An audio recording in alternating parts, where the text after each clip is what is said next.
Assalamualaikum warahmatullahi wabarakatuh. Saya dari kelompok 16, Nur Aiza dengan NIM 204101070014 akan mempresentasikan aplikasi pewarnaan sisi pada graf. Pewarnaan sisi pada graf G adalah pemberian warna pada sisi-sisi di graf G sedemikian sehingga setiap dua sisi yang bertetangga atau terhubung langsung memiliki warna yang berbeda dan pewarnaan sisi memiliki jumlah warna minimum yang disebut dengan indeks kromatik.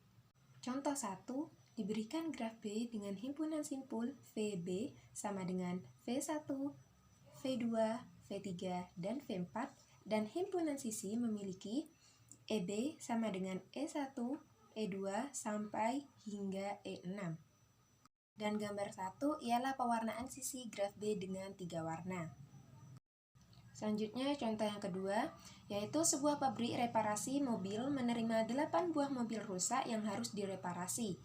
Pos reparasi hanya tersedia sebanyak 3 pos, sedangkan waktu yang digunakan untuk menyelesaikan proses perbaikan mobil hanya diberikan 1 pekan. Oleh karena itu, dicari berapa banyak shift yang bisa dibuat oleh pabrik untuk bisa menyelesaikan perbaikan 8 buah mobil dalam waktu sepekan.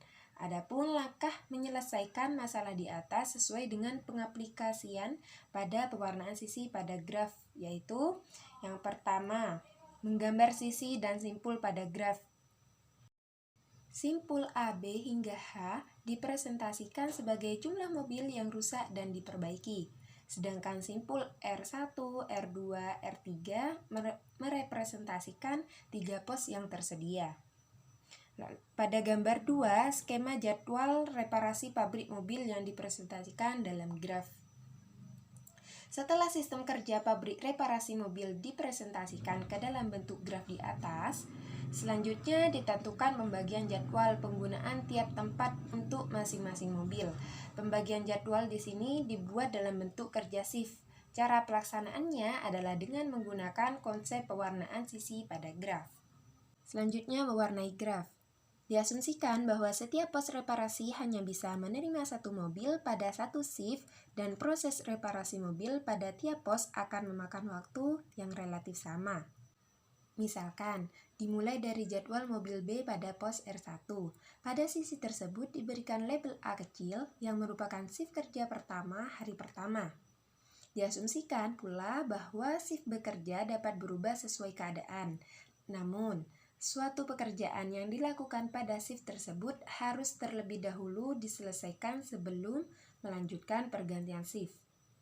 Selanjutnya, label pada jadwal mobil A pada pos R1 dikarenakan pos pada R1 bersisian atau bertetangga dengan sisi yang telah dilabeli A kecil, maka sisi ini akan diberi label B yang merupakan shift kerja kedua.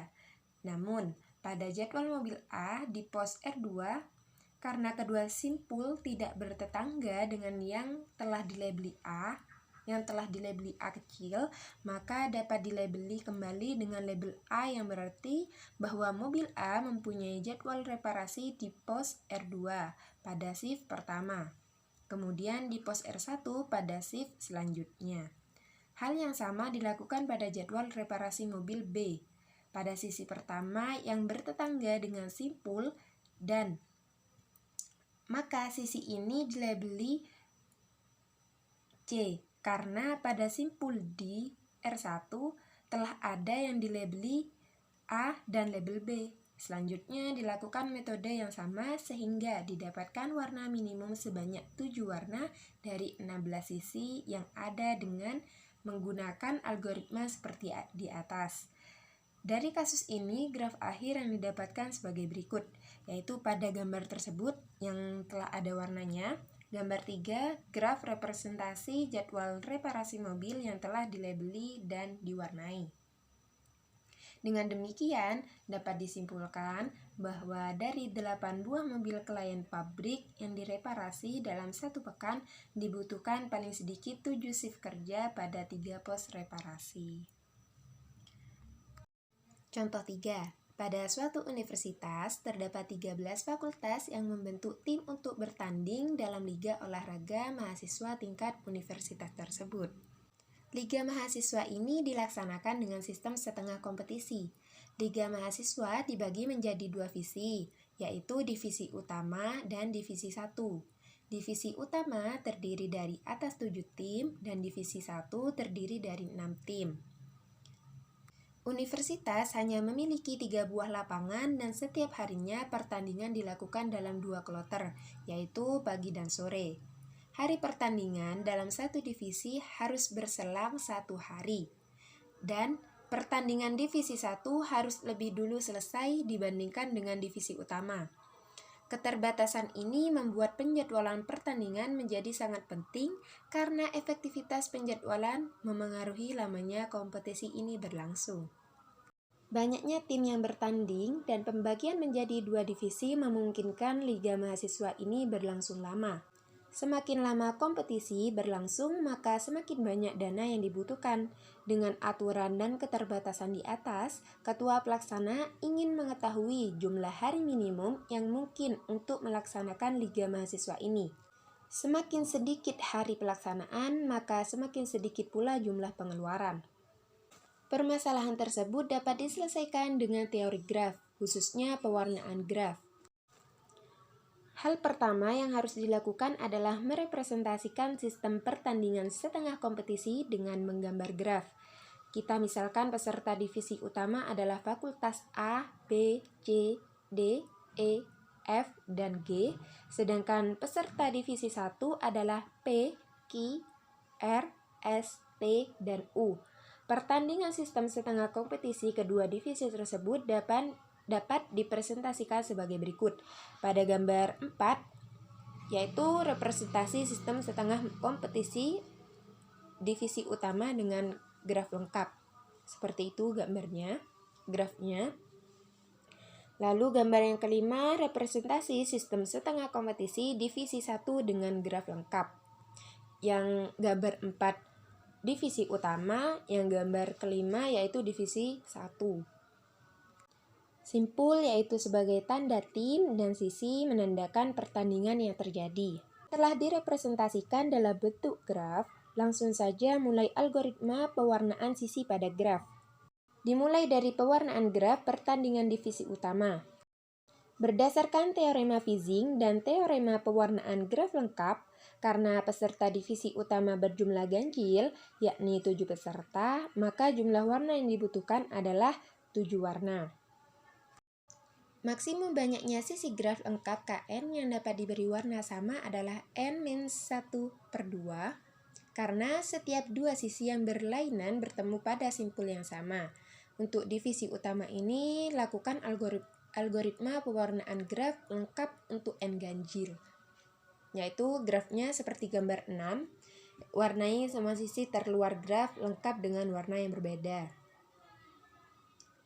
Gambar 6 menunjukkan langkah pertama dalam pewarnaan graf lengkap dengan N ganjil, yaitu mewarnai seluruh sisi terluar graf dengan warna berbeda. Dalam hal ini, karena ada 7 simpul, maka graf diwarnai dengan 7 warna yang berbeda pula. Langkah selanjutnya adalah mewarnai sisi-sisi dalam graf lengkap dengan warna-warna yang sudah ada. Langkah awal pada tahap ini adalah memilih sisi dalam yang akan diwarnai. Pewarnaan sisi-sisi dalam graf lengkap ini dilakukan dengan mencari sisi yang sejajar dengan salah satu sisi terluar pada graf lengkap. Pada kasus ini, jumlah sisi yang memiliki warna sama dapat dihitung dengan 7-1 dibagi 2 sama dengan 3. Yang berarti terdapat 3 sisi yang memiliki warna sama. Seperti pada gambar 7.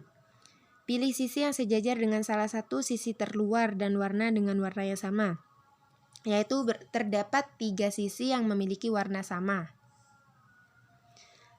Dengan melakukan langkah-langkah tersebut hingga semua sisi diwarnai, graf akan menghasilkan graf dengan sisi berwarna yang setiap warna yang sama, berarti pertandingan dapat dilakukan dengan pada saat bersamaan. Graf yang lengkap diwarnai dapat dilihat pada gambar 8. Yaitu gambar 8 pewarnaan sisi graf lengkap dengan N sama dengan 7. Dari pewarnaan graf tersebut dapat dibuat penjadwalan pertandingan dengan sisi yang berwarna sama dapat dilaksanakan dalam satu waktu di tempat yang berbeda. Untuk divisi 1, jumlah peserta berjumlah genap yaitu 6 tim. Maka menurut teorema Fielding dan teorema pewarnaan sisi pada graf lengkap, jumlah warna yang dibutuhkan untuk mewarnai graf tersebut adalah 5 warna. Langkah awal yang dilakukan dalam pewarnaan sisi graf lengkap dengan jumlah sisi genap adalah menghapus salah satu simpul. Dalam kasus ini, misal kita menghapus simpul T, lalu lakukan pewarnaan sisi untuk graf lengkap dengan 5 simpul, yaitu contohnya pada gambar tersebut, yaitu gambar graf, gambar 9 penghapusan simpul T dan pewarnaan graf lengkap dengan N sama dengan 5. Setelah itu, tambahkan kembali simpul T dan warnai sisi dengan warna yang berbeda dengan sisi yang bersisian dengannya. Yaitu contohnya ya, pada gambar 10, gambar graf. Gambar 10 penambahan kembali simpul T dan proses pewarnaan sisi. Setelah semua sisi diwarnai, graf yang dihasilkan adalah sebagai berikut. Yaitu pada graf gambar 11, pewarnaan graf lengkap dengan N sama dengan 6. Penjadwalan untuk divisi 1 juga dilakukan dengan cara yang sama dengan divisi utama, yaitu dengan melihat warna yang sama pada graf. Hasil penjadwalan pertandingan divisi 1 adalah bisa dilihat pada tabel ya, pada makalah, karena tidak cukup jika ditaruh di PowerPoint, bisa dilihat di makalah. Dari pewarnaan kedua graf tersebut, kita sudah memperoleh jadwal untuk pertandingan divisi utama dan jadwal untuk pertandingan divisi 1. Berdasarkan kondisi yang diberikan, yaitu 1 hari pertandingan terdapat 2 kloter, yaitu pagi dan sore, terdapat 3 buah lapangan pada universitas tersebut. Hari pertandingan divisi yang sama tidak boleh berturut-turut, serta pertandingan divisi 1 harus selesai terlebih dahulu. Jadwal pertandingan yang efektif adalah sebagai berikut, yaitu bisa dilihat di dalam makalah ya. Sekian yang dapat saya sampaikan, kurang lebihnya mohon maaf. Wabillahi taufiq wal hidayah. Wassalamualaikum warahmatullahi wabarakatuh.